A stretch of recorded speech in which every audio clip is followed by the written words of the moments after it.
sauf évidemment pour Cancun.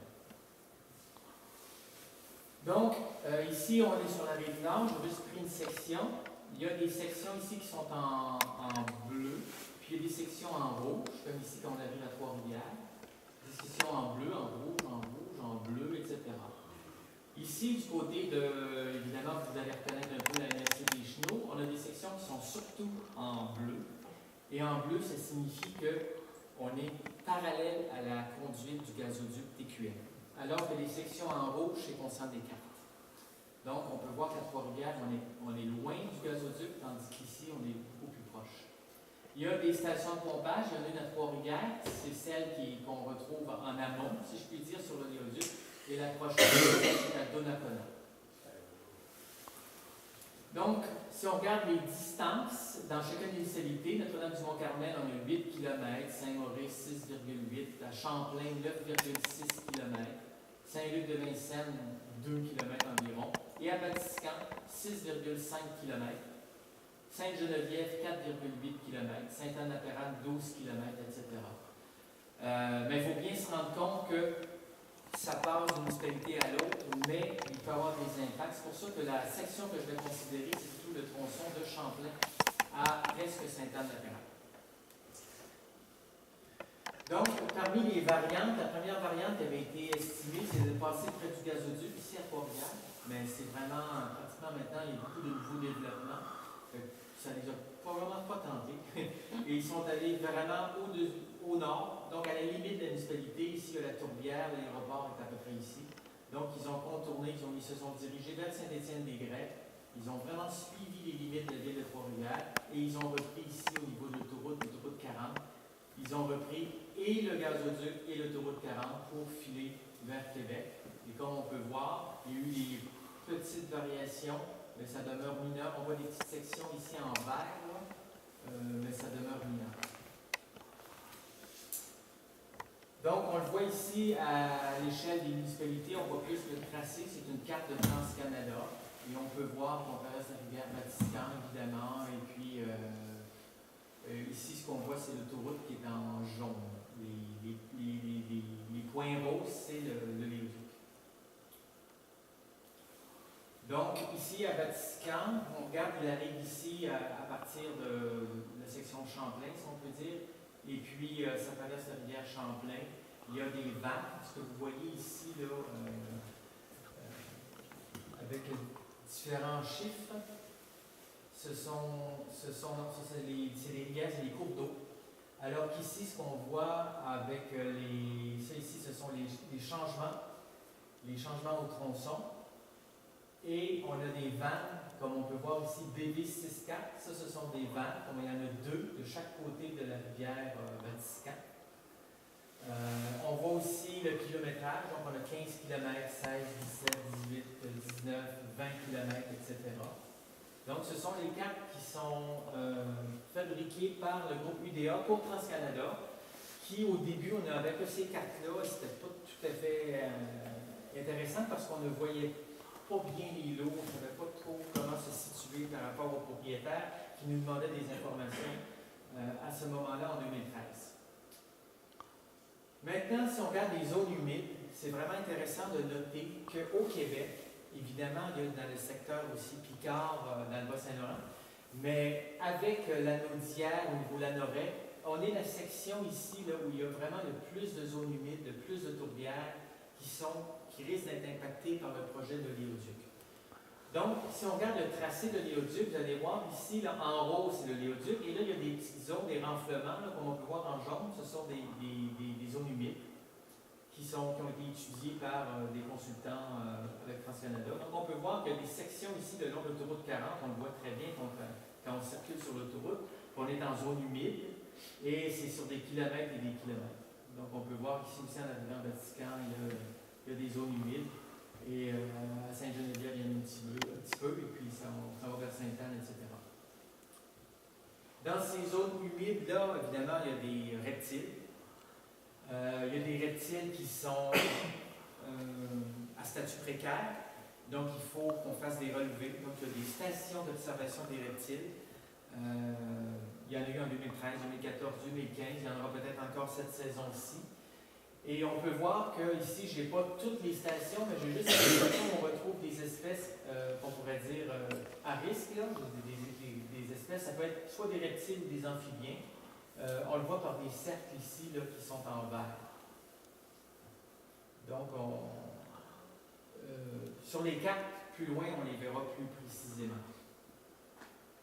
Ça, c'était en 2014. En 2016, dans le dernier rapport, on voit encore les différents endroits où on trouve ces sites où on doit protéger les reptiles. Et on voit aussi d'autres sites d'observation pour les reptiles et les amphibiens qu'il faut protéger. Là.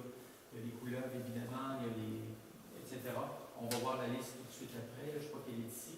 Donc, différentes salamandres, la grenouille des marais, la tortue serpentine, tortue des bois, couleuvre verte lisse, etc., qui sont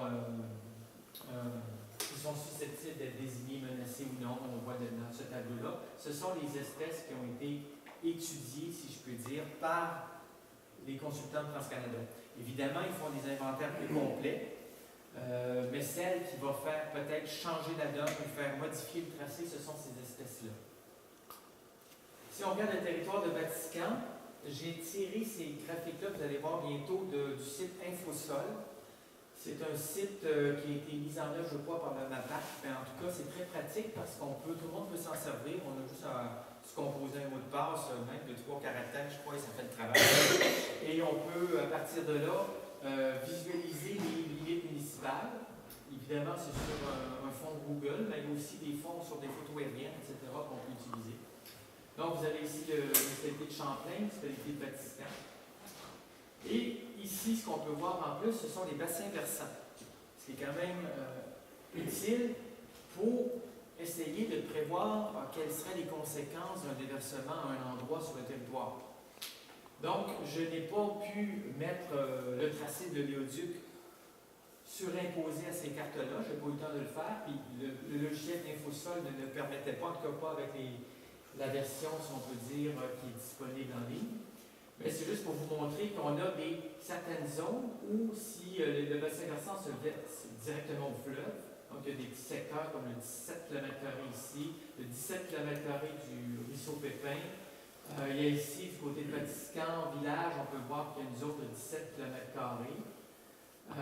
Et du côté de Sainte-Geneviève de Vatican, là, c'est vraiment le bassin versant de la rivière Vatican, qui évidemment est plus grande, de l'ordre de plus de presque 5000 km² qui vient du nord, qui se déverse ici. Donc, c'est important de savoir les délications des bassins versants pour bien saisir prendre action si besoin est. Et si on regarde où se trouvent les prises d'eau municipales, enfin certaines, près de la route Gendron, on peut voir qu'on est très près, près de 2 bassins versants. Donc, il restera à savoir où les nappes aquifères, où se situe la recherche des nappes aquifères à ces endroits-là. On le voit un peu mieux ici sur cette carte-là.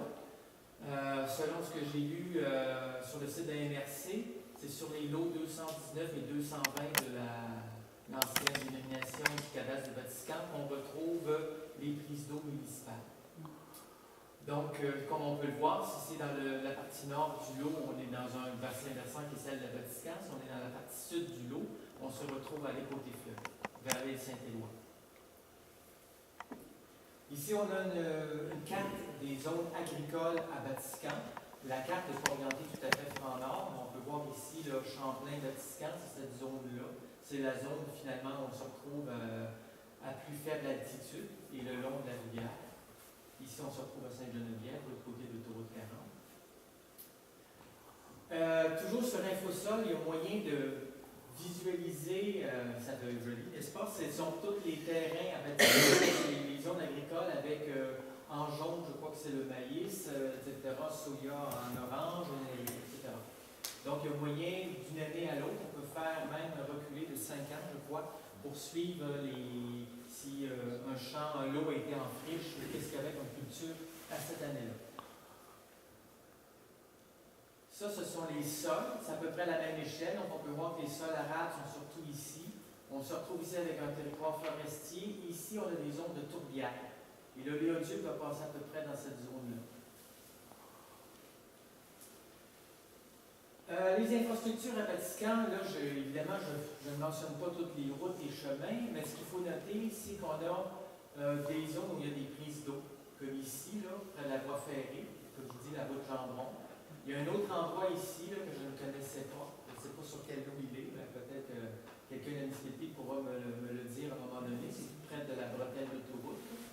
Et on a le gazoduc qui passe vraiment à proximité de cette zone-là, qui traverse la rivière Vatican et qui va rejoindre l'autoroute un peu plus loin ici au nord.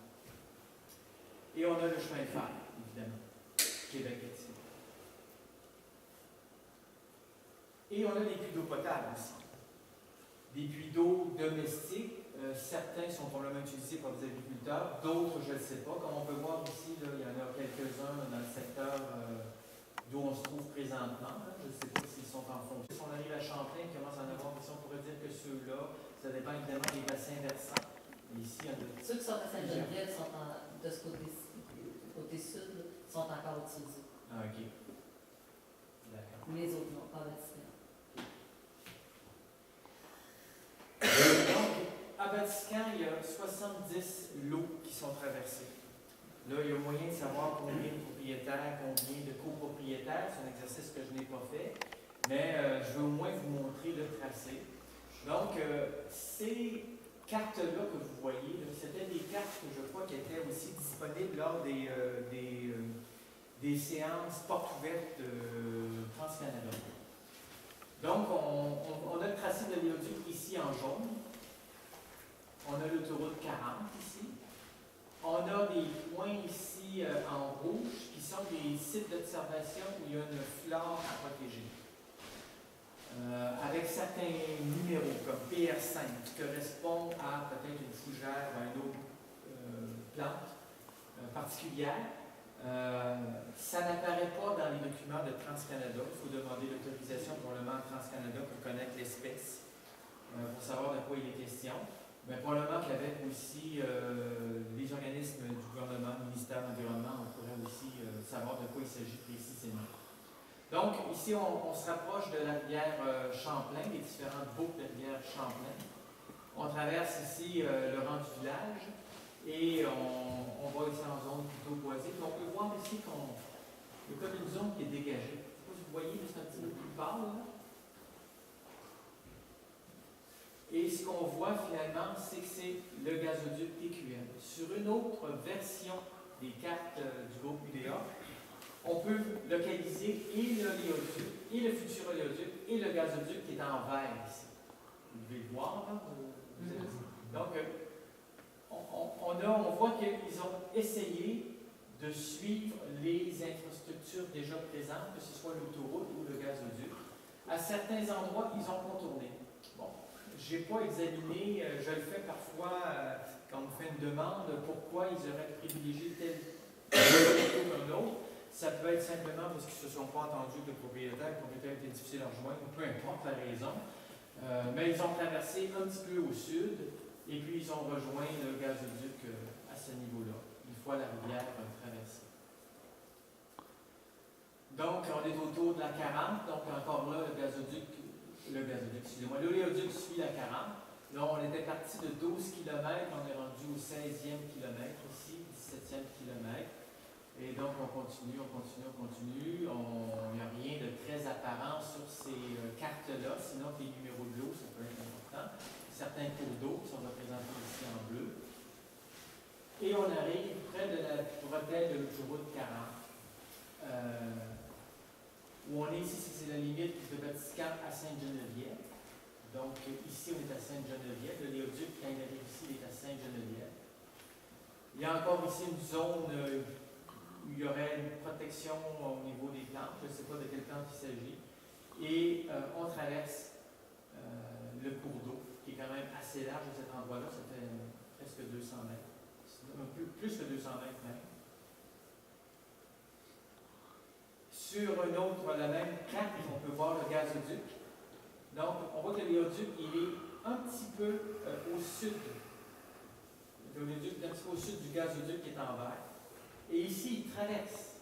Notez ici, il traverse. Est-ce qu'il va traverser au-dessus ou en dessous du gazoduc? Reste à voir. Probablement qu'il va passer passer en dessous parce qu'il y aura un forage directionnel à cet endroit-là. Ils vont devoir passer sous la rivière à plusieurs dizaines de mètres sous la rivière, à quelques dizaines de mètres. Et de l'autre côté de la rive, sur la rive vers Québec, la rive est, on s'aperçoit que le Leduc traverse l'autoroute. Il va de l'autre côté jusqu'à pratiquement le Nakona, il longe l'autoroute. Et puis il longe aussi la voie ferrée. Il se tient plus près de la voie ferrée. Donc on voit encore ici le tracé de l'éoduc et du gazoduc. Donc pour essayer de vous en rappeler, plus souvent qu'autrement, le léoduc, il est un petit peu plus éloigné de la 40. Il y a l'emprise du gazoduc et il y a l'emprise de l'oléoduc un peu plus loin. Encore le même là, on va quitter la ville. Voilà, la municipalité. Maintenant, si on parle des risques, ce qu'on entend par géorisque, ce sont des risques qui sont dus à la morphologie, qui sont dus au fait qu'il peut avoir des